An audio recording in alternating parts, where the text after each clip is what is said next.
Salim Hansa, the author of the celebrated book, Prayers at the Riverfront. Message that the book has to give is something that everybody today needs to hear.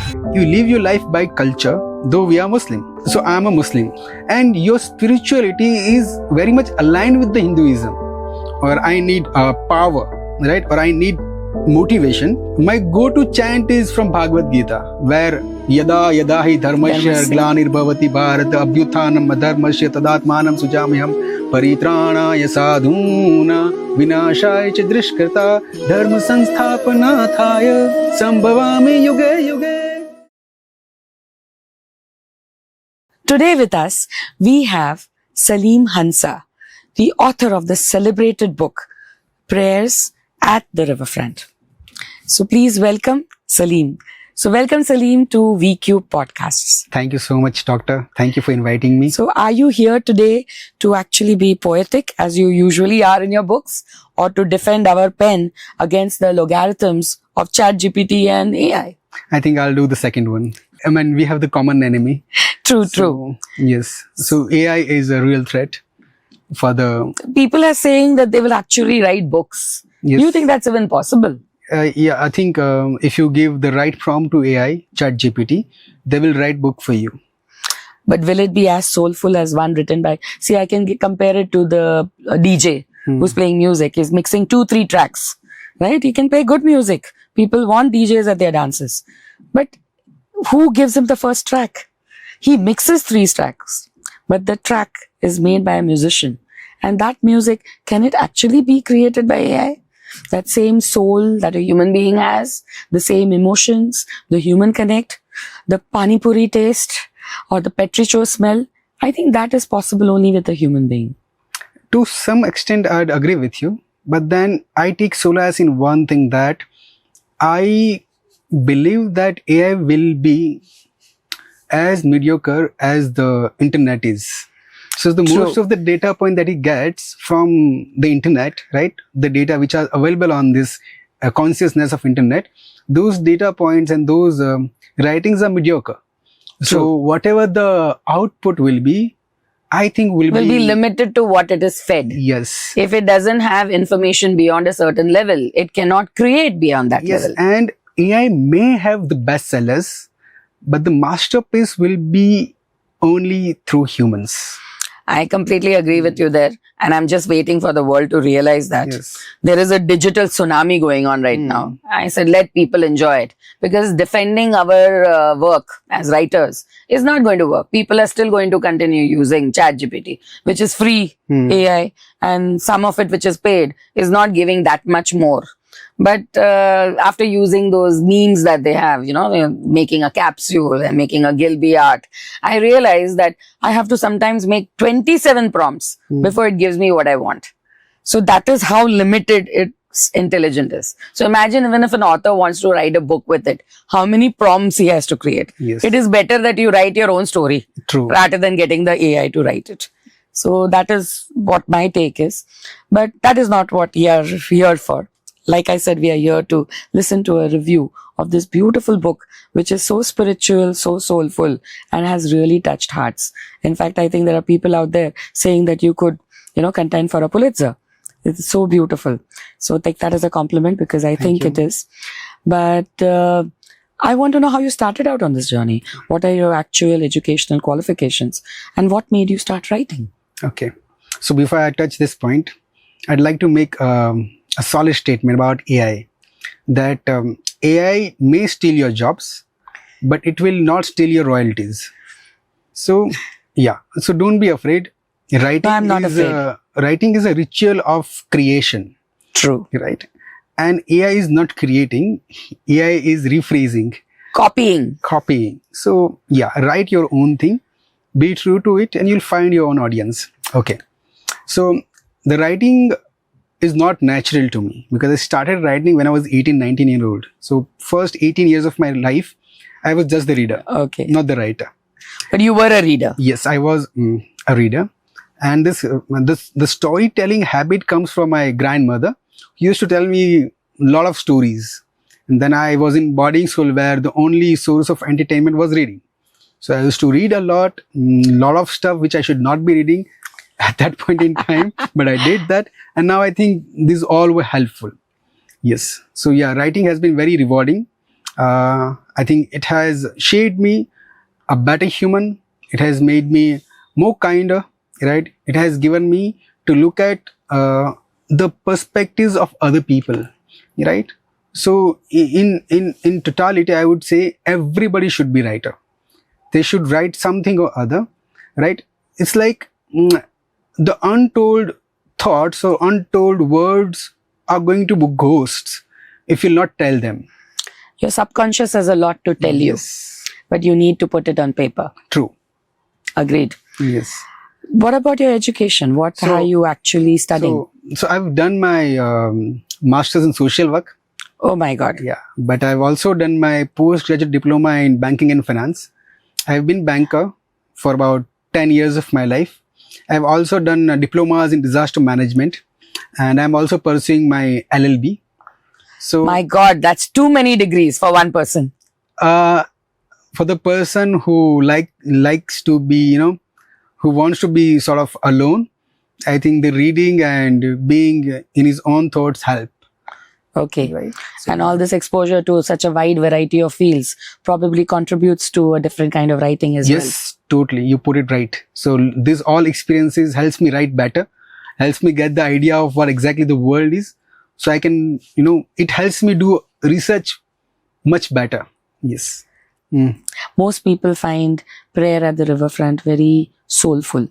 So why soulful as a first book? So whenever you start writing, you like to write an easy story. It's a love story, but then it's not a simple love story. It's a love story, an interfaith love story. Right? Okay. And there's also this that the Kabir, the lead of the novel, is an atheist by nature, and he ends up meeting God. But when he meets the God, he doesn't meet Allah, he meets Krishna. So the idea was that the cultural impact is much greater than the religion, right? So one religion, which is the need of the hour, yes. Actually. So the one culture can have 5, 10, 15 religion in itself. One religion cannot hold 5 or more culture. So whenever you live your life by culture. What your demographies, your geographies, the people, the custom, the habit. Ethics, yes. So take for example, my mother's name is Hansa. And my mother always wears sari, though we are Muslim. So wearing sari doesn't have to do anything with the religion. It's a culture, right? My mother will not eat non-veg, will not allow non-veg inside the house. Though we are Muslim, but not eating non-veg is a cultural phenomena. Because people around her are not eating. She has lived her life like that. So I think the cultural has a larger impact on thoughts of a person, thought process, ideology than the religion. And in my general opinion, religions are programmed, culture are free. Better to be programmed the right way. But coming back to the book, like I said, I have heard it is really soulful. And of course, a person has to read it. But I want you to review it. I want you to give the highlights of it so that people actually get attracted to picking up the book. And like I said, I believe that the message that the book has to give is something that everybody today needs to hear. Yes. So if you can just review it for us and, tell us something about what were your thoughts when we were writing it. I have attended a lot of book reviews, like William Dalrymple had come here. And when he wrote about the Silken Route, and there is a lot of things he's not written in the book. Yes. But when you attend the review, he actually tells you the thoughts as to when he wrote the book, this was what was going on, and that is why he wrote it. So we want to listen to that unheard things which actually led to the writing of your book. That was the purpose of this book review. So I'd also like to speak about the things which are not in the book, on the novel. Yeah. So I'm a Muslim, right? But when there's a Diwali or Holi or a kite flying day or probably Ganesh Chaturthi, right? If I'm not invited, I feel bad, right? Because it's my culture. I've lived my life amongst Hinduism, right? People who belong to Hinduism, right? And I feel so much connected to it. So the idea of writing this novel is to show the world that though you can be a Muslim, right, but it doesn't take away the fact that you live amongst the Hindu and you're very much attached to those traditions, those festivals, and your spirituality is very much aligned with the Hinduism, right? So that was the first idea. So my idea was to show the people that a Muslim can be as Hindu as any Hindu guy. So take for example, when I'm down or I need power, right, or I need motivation, my go-to chant is from Bhagavad Gita, where Yada yada hi dharmasya glanirbhavati bharat abhyuthanam adharmasya tadatmanam sujamyam paritranaya sadhuna vinashaya ch drishkrta dharma sansthapanaathaya sambhavami yuge yuge. You have actually learned Sanskrit. Yes. So this is my go-to mantra, go-to chant. Whenever I read this, I feel power. Now, this cannot be explained, right? This cannot, but this is how I've grown up. I've watched Mahabharata 1,000 times. I think I've watched the TV serial. Yes, I've watched Ramayana 1,000 times. So, and those two television shows made me sort of Hindu, right? So, then I went to Chinmaya Mission to learn Bhagavad Gita, and I've learned Bhagavad Gita from Swami Atharvanaji from Chinmaya Mission. And though I was a Muslim, they allowed me, they welcomed me, and they taught me Gita. That is the tolerance of our religion. I've met so many people around me who are very much welcoming. Most of the fans, most of the people who helped me in this journey have been Hindu. They know my ideology, right? So I think that was the soul of my writing the book, actually. Yes, that was the gist of my novel. And also the female characters. One of the ideas is that how broken you are or how directionless you are in the life, a right woman can lead you to be a better human, right? So that was also one of the aspects of the novel. What I have also noticed is what I had heard about your, the second book was, I think, Heroic Deceit. Yes. And it's a little political. Yes. But what I have noticed that many of your male protagonists are atheists. Yes. Okay. And atheism basically means complete lack of belief in God. Yes. Whether it's a Hindu God or a Muslim God or any God, they're not believing in it. So why that atheism inside your characters? So I think atheism provides you the scope to quest. Okay. Right? The moment you believe into something, you've understood it. I mean, not the understood, you've accepted it.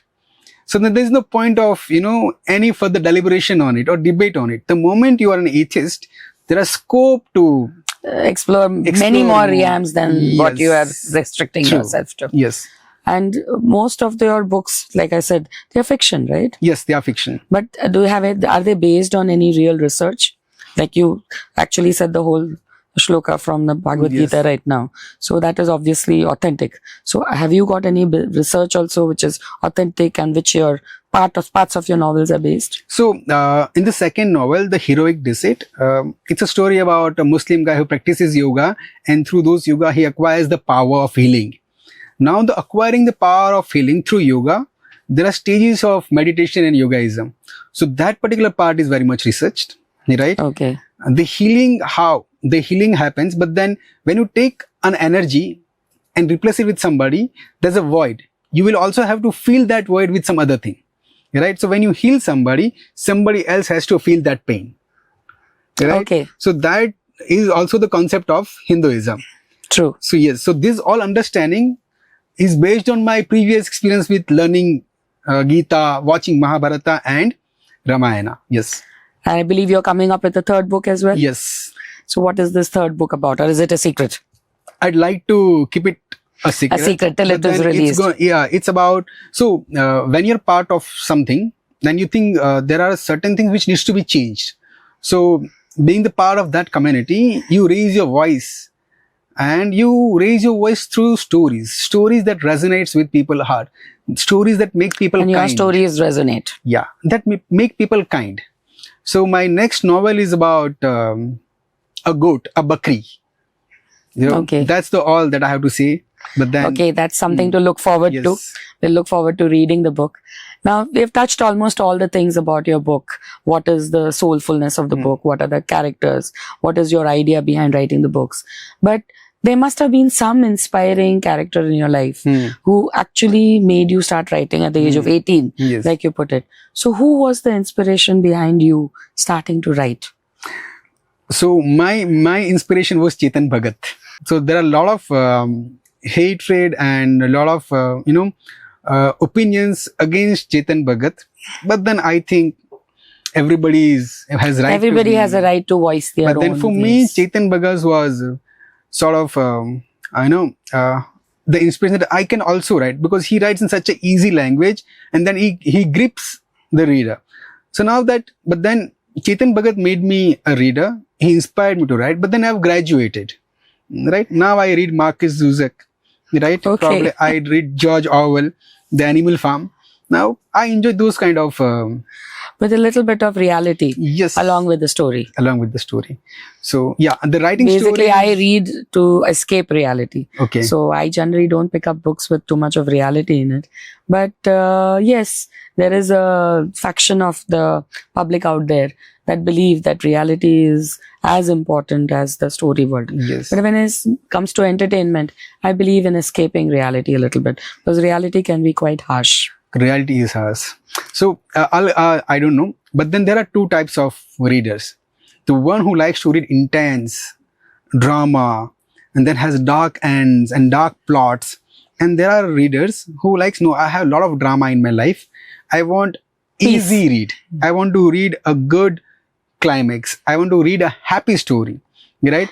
Then you have to write for both. You can start your novel with dark, dramatic plot and then have an ending which makes you happy. That things can have happy endings. Things can be good, right? And that's what we are all looking. What is our hope? So are all your books having happy endings? The heroic DC does not have. Otherwise, you also try to give happy endings in your book. But then, yeah, most of the time, but then there times come when you want happy endings or the ending which makes sense. Closure. Yes. Let us know what the ending is. Yes. And you have to determine it. And I think that's where the author's artistry lies. Yeah. That he has made the person think so much that the person keeps coming back. Yeah. Like I find that same thing with Ayn Rand's Fountainhead. I keep reading it, and every time I actually find something new. Not that I get closure. I've still not found closure after 25 reads. But that is one book I really love going back to. And every time I read it, I find something new. And I think I'll probably find that with your books too. So I'm wondering, Salim, that if you were to talk to today's authors, not the ones using AI, but who are actually creating a book, what kind of a message would you like to give them as budding authors? Okay. So, for the fellow writers or the budding writer who wants to be, who wants to write, I would say, I'd give the essentials of writing. So you find a plot, you find a climax, you find characters, you put in ambiguities, you put in stress, tension, conflicts, and then you find a solution. And then by that solution, you put out your opinion.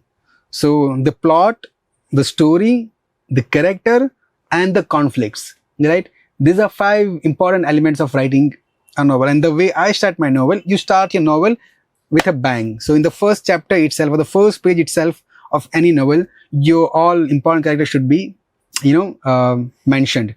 That's how I write my novel. Yes. Everybody has a different way of doing it. But yes, that's an interesting way of attracting attention.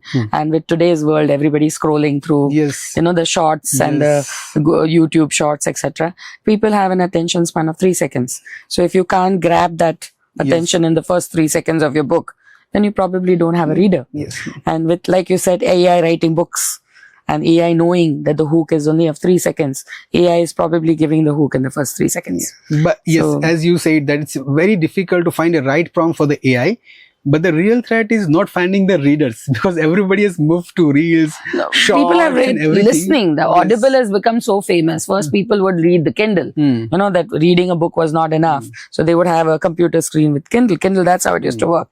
But now people are switching over from Kindle to Audible. Yes. People are actually listening to the books while driving the car. Yes. Because they don't have the time to read the book or hold one.